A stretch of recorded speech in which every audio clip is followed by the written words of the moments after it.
Okay, so welcome back. If you remember in chapter 15, I gave you instructions for writing the body of the persuasive speech.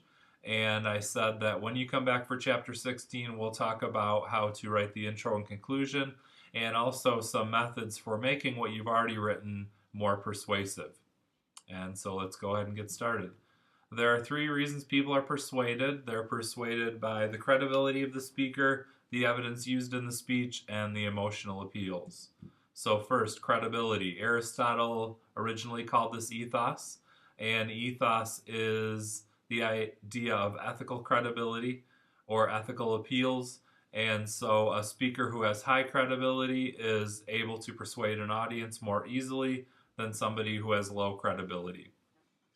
And there are two factors or elements of a speaker's credibility. One is the competence of the speaker, how the audience judges the speaker's intelligence, expertise, and knowledge of the subject. The other factor is the speaker's character, or how the audience judges the speaker's sincerity, trustworthiness, and concern for well-being of the audience. And a really easy way to understand competence and character is to think about the professors you've recently had at CSN or another college.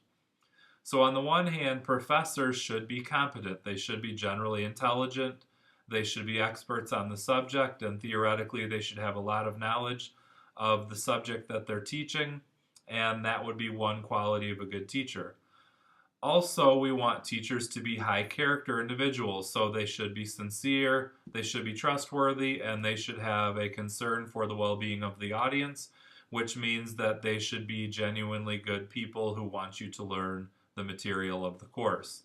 And so you can kind of see how these two factors affect the credibility of a speaker or a professor. You may have had a professor who was highly competent, but they didn't appear to care whether or not you learn the material, and so they have high competence but low character. Or you may have had a professor who maybe wasn't an expert on the subject, but they really wanted you to do well. They seemed sincere, and so they might be judged lower on competence and higher on character. And in both cases, those aren't as ideal as it is if you have an instructor who is both highly competent and has good character. And you can see how somebody who is knowledgeable and smart and also trustworthy and sincere would be likely to be able to persuade an audience. Also, we think about types of credibility. So in a speaking situation, we go from initial credibility, which is when the speaker shows up, what is the credibility the audience has before they start speaking. So in a typical classroom, initial credibility is gained by students in their interactions with their fellow students and with the instructor. And outside situations, initial credibility might be determined by publicity for the speaker, or if the speaker is well known, the audience members might already know something about them, so that if Oprah Winfrey came to give a speech to your public speaking class, you might have some initial credibility ideas about her. And so you may think that she's generous and caring and a successful individual, and so your initial credibility for her might be high. Or another example of initial credibility is when you take a class, register for the class, and then you look at the Rate My Professor entries for that professor, and you find out that they are, according to the ratings on the site, they're really super smart, the class is great, and they're fun. So you come into the class with an initial credibility rating of high.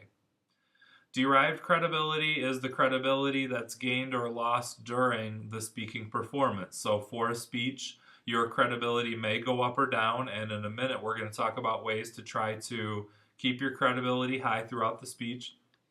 If we relate derived credibility to a college classroom, you may have had an instructor who initially had high credibility, and then after a couple of weeks they either showed themselves to not have good knowledge of the subject or to have low character, and then their derived credibility goes down. Or, on the other hand, you may have shown up to a class and the first class meeting didn't go that well, and you initially had a low credibility assessment of the instructor, but by the end of the semester, you decided that they were really good and actually their credibility was pretty high. So, throughout a speech, credibility can increase or decrease, and throughout a semester, the credibility of an instructor can go up or down. Finally, terminal credibility is your final judgment of the speaker's credibility. So once they finish their speech, they sit down and then you think to yourself, this person has good credibility or this person does not. If we compare this to an instructor, terminal credibility might be judged by your entry on Rate My Professor, having taken the class, or the student evaluations you typically do at an end of a normal semester, where you are asked to respond to questions about your assessment of the instructor's credibility throughout the semester. So now let's bring this back to persuasive speaking. How do you establish your credibility in a speech? There are 3 tips, and these are things I'll be judging your speech on. First, in the introduction, we're going to add a piece of the introduction, which is explaining your competence. So you'll remember that the informative introduction included an attention getter, a reveal topic statement, and a preview main point statement. And now to that, somewhere probably between the attention getter and the preview statement, you're going to add a competence or credibility statement. In an introduction, you can establish your credibility as a speaker by saying how you're related to the topic. Why do you care about it? Why are you talking about it? So for example, if you're talking about improving the Clark County School District, you may care about this because you're a product of the Clark County School District, and or you have kids in the Clark County School District, or you work in the Clark County School District. So what is it that leads you to have a concern for the problems that you're talking about? And then the other element of a credibility statement in the introduction is your research. Typically speaking, undergraduate students are not considered experts on a subject, and so we ask you to do research. And so part of your competence will be alluding to the research that you've done. So there are examples of good credibility statements in the book, and here's one simple example of what you might say in your introduction. Let's say your persuasive speech is about obesity and your credibility might be something like this. For years, I've struggled with my own weight. You might be surprised to know it by looking at me today, but I lost over 100 pounds. And in going through that journey and then preparing for this speech, I've done a lot of reading about the best ways to lose weight. In that example, I told you 2 things. 1, my connection to the topic, my own struggle with the problem, and that I'd solved it. And then 2, I alluded to the research that I did in order to do the speech, and hopefully that'll be enough to give the audience an idea that you're initially pretty credible. When you're explaining your competence, you do not want to come out and blatantly say, I am qualified because I have done research. You want to note your research in a way that doesn't bring too much attention to it, but does ensure the audience that you are qualified to speak. Another thing you can do to enhance your credibility is try to establish common ground. Common ground is the idea that you have a viewpoint that's consistent with the audience's. So for example, if you're worried that your audience thinks your plan is going to be too expensive, you might try to establish common ground by relating to that concern. And you might say something like, when I first read about this idea, my first thought was this is going to be way too expensive. And that's a concern that I think is really important to address, and here's how the funding for the plan goes. Another example of common ground is showing that you share concerns similar to the audience. So when I teach an in-person class, one of the things I do occasionally is talk about things that I think I have in common with my students. So music or television shows or movies that I watch. And so I try to build some kind of relatability based on commonalities with my audience. Here's one more example of common ground.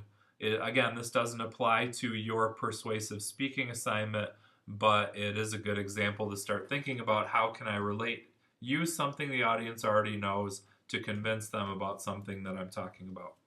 I used to teach junior golf, and when I would teach kids to stand correctly to hit a golf ball, I would do it by asking them who knows how to play defense.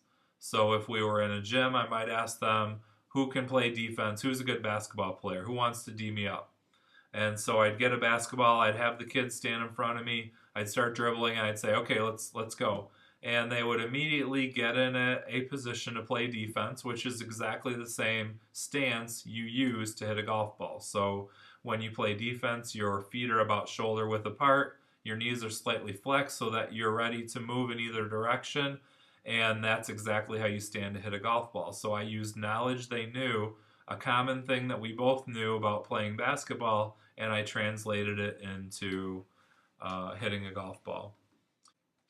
And so you can use common ground information. For example, if there is a system of registering for pet adoption that's similar to registering for classes, you might relate registering on MyCSN to the registration system for adopting pets, and that would help us understand something by using common ground. So to enhance your credibility, you're going to have a credibility statement in the intro. You're going to try to establish common ground with the audience. And then finally, good delivery helps your credibility. If you have poor delivery, it could be perceived that you didn't prepare and practice enough, and so the occasion and your topic aren't that important to you. Credibility in terms of being someone who has chosen to speak on the topic means that you should also have good delivery. And so generally speaking, people with good delivery are considered credible, especially right off the bat. Do any of you have a friend who has the ability to talk people into anything? And they could be the dumbest people in the world, but because they have a good game or good hustle, that helps them be persuasive, and that's sort of how good delivery works. So, of course, we want to have smart arguments, we want to have good evidence, but part of your credibility is also going to be your appearance and your ability to deliver the speech up at the podium, and so that delivery is part of your credibility. Another reason people are persuaded is that speakers use good evidence. Aristotle called this logos, and you read about this in previous chapters, so I won't spend too much time on the use of evidence, but generally speaking, as I said before, students are not considered experts on the topic in an undergraduate class, and so we ask you to have good qualified evidence in order to persuade the audience. Good evidence is particularly important when your audience opposes your ideas or it's a fairly controversial subject. You'll need to have excellent evidence to get us to agree with something that's a larger reach than something that's a pretty easy question. So if you want to convince us to walk up the stairs instead of take the elevator, the burden of evidence is probably pretty low. If you want to convince us to start running marathons tomorrow, you're probably going to need more evidence to persuade us that that can be done without injury, and that will help us in some way. Okay, so these are the tips for using evidence. First, for every main point you have, you're required to have at least one piece of evidence, but better speeches will have more pieces of evidence in each main point, and in general, I would prefer that you focus on less main points and more evidence. So I would prefer 2 main points that are filled with evidence rather than 6 or 7 main points that each have one piece of evidence. Also, you are required to verbally cite your sources. Every piece of evidence needs to be connected to a source, and one thing that will help your use of evidence is by talking about your source's qualifications. So audiences are generally more persuaded by better evidence from better sources. So if you're going to be citing something from the CDC, instead of just saying the author's last name and the date, you might say something like, according to Julie Smith, who is a epidemiologist at the CDC and has written 15 books on the subject, quote. And that lets the audience know that, okay, wow, this person that they're citing is actually really qualified. Or you might say something like, according to the most recent statistics found on the FBI website, This lets the audience know, A, that you're using a qualified source, the FBI, who gathers this kind of information, and then B, that there's no more recent statistics available than the ones you're providing. So, whereas in the informative speech, I didn't ask you to give the source qualifications in any detail, and as long as you did any kind of verbally citing, you got credit for it. In the persuasive speech, you want to expand your verbal citations and make them more persuasive by giving source qualifications for your authors or sources. One last thing about qualifications. One advanced writing technique that you may not have learned yet is that once you've written a draft of the speech, go back through and look at the qualifications of your sources. If you find one that is of questionable quality, for example, you're citing Wikipedia, which is a source we generally don't cite in college speeches, go back, search on the internet to try to find the same information from a more qualified source, and then use that source of information instead of Wikipedia. Finally, in addition, verbally citing sources, you should never cite a web address. So I do not want to hear a citation like this. According to www.cdc.gov/statistics/obesity. That is not how to properly cite a web address. If the only thing you have to cite is the web address, turn that address into actual words in a sentence. So using the example I just gave, I might instead say, according to the CDC's webpage that gives statistics for obesity. So I've looked at the web address and I figured out what the words in the web address mean, and then I turn that into a sentence that makes sense. So, in addition to having at least one piece of evidence, and probably in most cases more, and accurately verbally citing your sources, the other thing I'm going to look at more closely in this speech is the quality of your sources. So, if you're going to cite qualified sources, you have to have qualified sources. And so, one thing I'll do when I'm grading your speech is I'll look at each source and ask myself, is this a high quality source that a first year college student would use in a speech on the subject? It's difficult to explain more than that how I judge the quality of sources, but one easy way to make sure that your sources are qualified enough would be to email me and ask questions about what you're researching and what you're finding, and would that be considered qualified.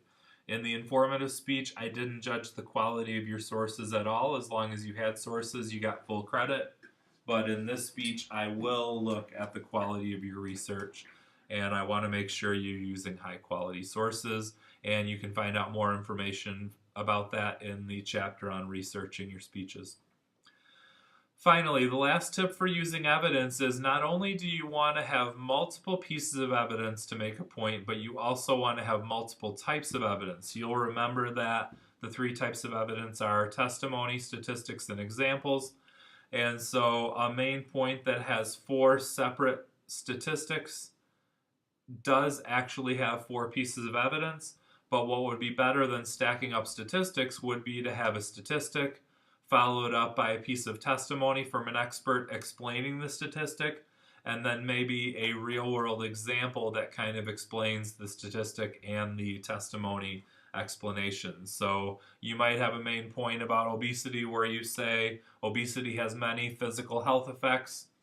According to recent statistics from the American Medical Association, 90% of people who are obese have heart disease. And according to Dr. Julie Smith, who studies obesity at Harvard, she says, quote, and then whatever Julie says about heart disease and obesity. And then behind that quote, you might add a story about your father who was obese and had heart disease and how much he struggled with it. And then now this main point is fully fleshed out. It gives us the numbers about the problem. It gives us an explanation of a problem from an expert, and it gives us an example so we can understand the human side of the issue you're talking about. So in each main point, I'm going to be looking that you use a combination of testimony, statistics, and examples where it makes sense. There is another reason people are persuaded I didn't include in the textbook, and I didn't ask you to read about it. Obviously, it's called reasoning. And the reason I didn't include this is because I would prefer you use the reasoning you find in your research I don't want you to do your own reasoning. And that's a subject for another class that we're not dealing with today. So the final reason people are persuaded are emotional appeals. Aristotle called this pathos. This is when you attempt to make the audience feel an emotion, angry, sad, proud, etc. Emotional appeals are important because when we're trying to persuade somebody, a lot of times the facts and figures don't make people do something. It's an emotion that they get from a situation that is more persuasive. So in order to generate emotional appeals, one thing you can do is use emotional language. And this is exactly what I meant by using this chapter to revise what you've already written. So you have a speech with main points that you've already written, and you might go back through and just do a revision for emotional language, where you try to find areas of your speech where you want to appeal to an emotion that your audience has, and pick up the emotionality of the language. So here's an example. Let's say you're talking about the environment and you have a section where you explain what clear cutting is.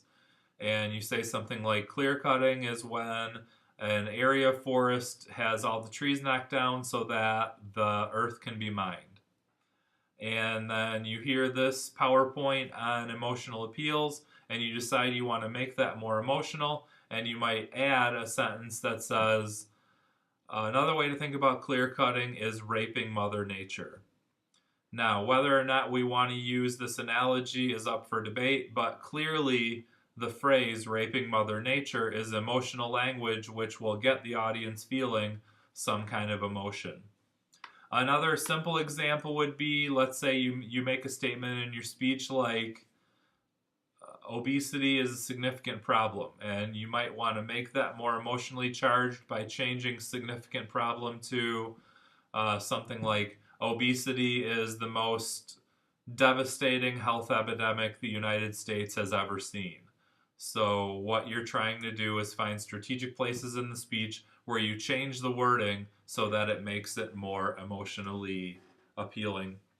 And the other advantage of doing the emotional language revision is, if you've been struggling with vocal variety, words and phrases that you use that are intended to be emotional, you can punch those in your speech. So when I say something like, clear cutting is knocking down the trees in a forest so that the earth can be mined, and this can also be considered raping Mother Nature, obviously the emphasis in my voice is going to be on the emotional phrase I added.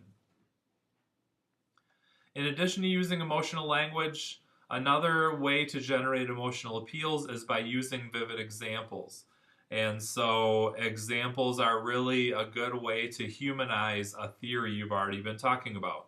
An example of vivid examples is the ASPCA commercials you see on TV. When the ASPCA is trying to advertise for donations, they don't give you facts and figures or quotes from experts. They show you injured animals, sick animals, hurt animals, and they play sad music in the background. And the whole point is to get you feeling emotional about the suffering of these animals so that you will donate to help save them. Or the Starving Kids in Africa commercials. They don't give you a PowerPoint slide of the arguments about the situation. They show you the kids suffering, the conditions they live in, and then they ask you for money. And so those vivid examples are really persuasive. Another type of vivid examples that are really persuasive in classroom speeches are personal examples. Now, you're not required to use personal examples, and in some cases there are good reasons why you would not. But if you have suffered from the problem and you can share that with your audience, oftentimes that's the most compelling example possible, because we're connected to you as the speaker, we're in the room with you, we feel the emotion you feel, it translates to the audience, and that's really powerful. Finally, the last way to generate emotional appeals is through your delivery. You are not going to get us emotional about a subject unless you sound emotional about it. So you need to speak with sincerity and conviction. And if you're trying to get us feel angry, you should sound mad. If you're trying to get us to feel sad, you should sound like it's a sad situation. If you want us to be hopeful about the plan and the possibility of solving the problem, you want to sound hopeful and excited about it yourself. So again, one kind of interesting thing about persuasion is that you can see your delivery really has a lot of influence on your ability to persuade people. Not only in that it makes them feel you're credible, but also that it helps with the emotional appeals. And then finally, emotional appeals are supposed to support evidence. So I'm not looking for speeches that are full of emotional appeals and totally lacking evidence. So emotional appeals generally come in support of otherwise thoroughly researched main points. Okay, so that's it for the chapter. And just one more time, what I would suggest you do if you haven't already done so is watch the PowerPoint for chapter 15 and begin to write the main points of your speech following those instructions. Come back to this PowerPoint once you've done that and revise what you've written to make your speech more persuasive. And then the last thing you need to do is write an introduction that is now going to have 4 points: an attention getter, a one-sentence reveal topic, 1 or 2 sentences establishing your credibility as a speaker, and a single sentence preview of the main points.